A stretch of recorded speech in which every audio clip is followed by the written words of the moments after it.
It's the next day of New Year's Eve 2024. It's a cold and dark evening in my hometown in France. I'm ready to go to the shower, then I see a phone call. Someone back in my engineering school, an old classmate, is calling me. And then I'm frustrated. He's interrupting me in my flow, and he's someone I haven't heard from years. So I ignore his call and get straight to the shower. When I come back, a long text message is awaiting me. I read each sentences. I feel shivers all through my spine. I am in shock. As it happens, a mutual friend back from engineering school has just decided to end her life. I cannot make sense of that. You see, that girl was a leader. That was a woman who made it all. She had the great job in one of the largest companies in France with a high-paid income. She was successful. So I didn't understand why she took that desperate decision. And then I thought, maybe I would have taken that sad decision a few years ago. You see, back in 2020, I was at the top of my career as an engineer. I was the eldest of 4 daughters, and coming from an Indian background, immigrant. And I was growing up with a mom telling me that I will make her as proud as a son would have. So I took it as a mission, and I went to show her I could do it. I will be the leader that she is waiting to see. Then I decided to go on engineering school. Not only engineering, but aerospace industry. So I made it to the top. I was thriving as a research and innovation engineer in one of the biggest companies in France. Well, one afternoon, I was working on a huge project, something about reducing manufacturing costs. I was implementing a robot. And one day, I was in the shop floor, the place where we're manufacturing the parts. And that day, I was quite excited, and I talked with one of the guys in the shop floor, and there was something different, something I didn't expect. I've been taken aside by him, and he confessed me something. He said, I am afraid. I'm afraid that I will be replaced by this robot. I said, I didn't expect that. I felt a knot in my throat, and I felt responsible. I was part of that project. I was leading that project. So my first reaction was, I will go to share that concern to my boss. So quickly, I climbed up to his office. I told him what just happened, and he said, Tanvire, this is none of your concern. You just focus on the technology. That didn't feel right to me. I felt a sense of injustice. The same kind of injustice that I felt when I was a young woman, where I was trying to prove myself in a male-dominated place. This was unfair to him, and little by little, I was sensing some struggles and inner conflicts inside of me. With time, these little conflicts that I've spotted out made me feel tired, exhausted, until to a point where I was burned out. I it was even re-questioning my whole career.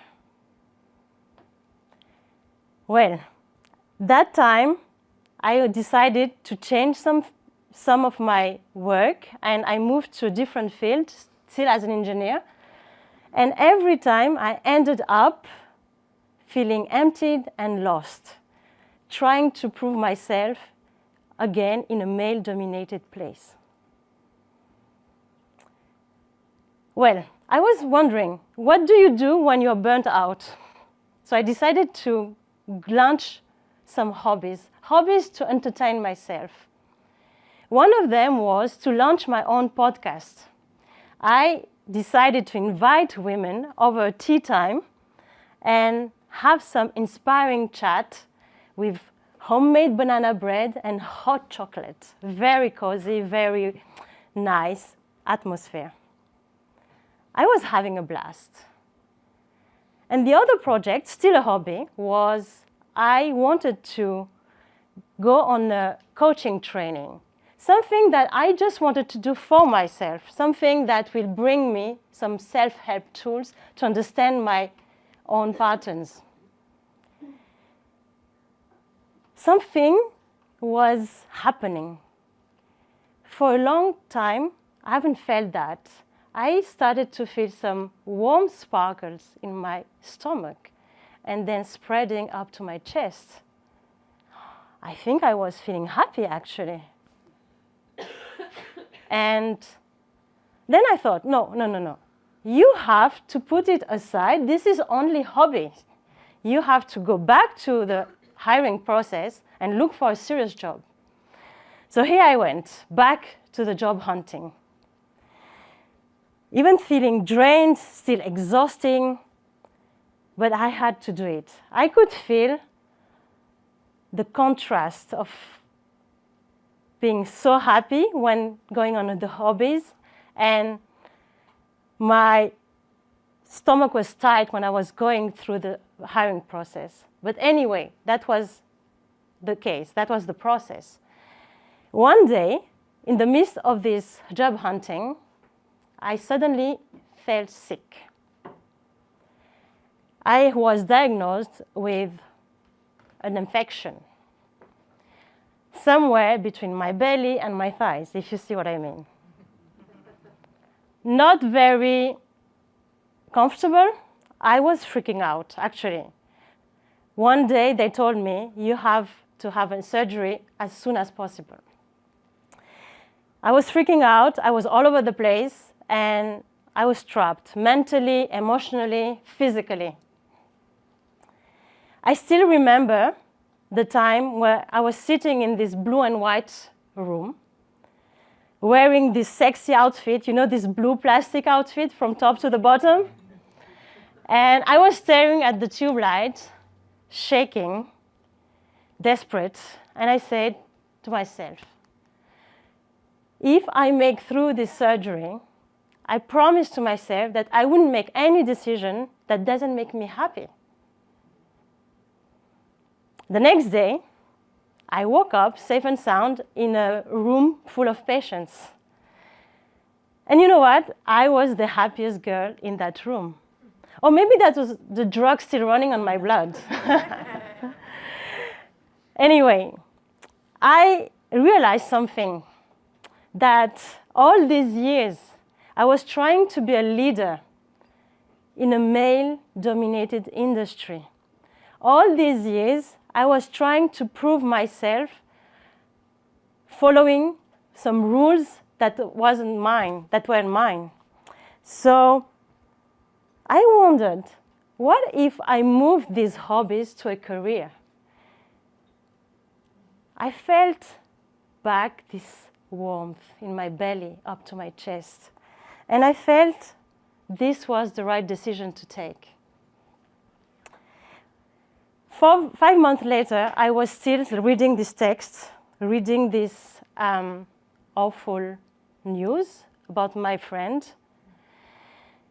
And it made me re-question again all my life. And I said to myself, I need to take a decision. Again, later, I went on my therapy session, a usual one. I entered the room. I sat in front of my therapist in a chair, and I looked her in the eyes. And I told her, you know, I've taken on a big mission these days, but I feel deep down that I need to do it from a place where I can feel free and happy. And I found that place. She stares at me, and the moment I said all this, I feel some relief from my chest. I'm sinking in the chair. And again, that warmth that I felt being a coach and a podcaster. And I said one last thing to her.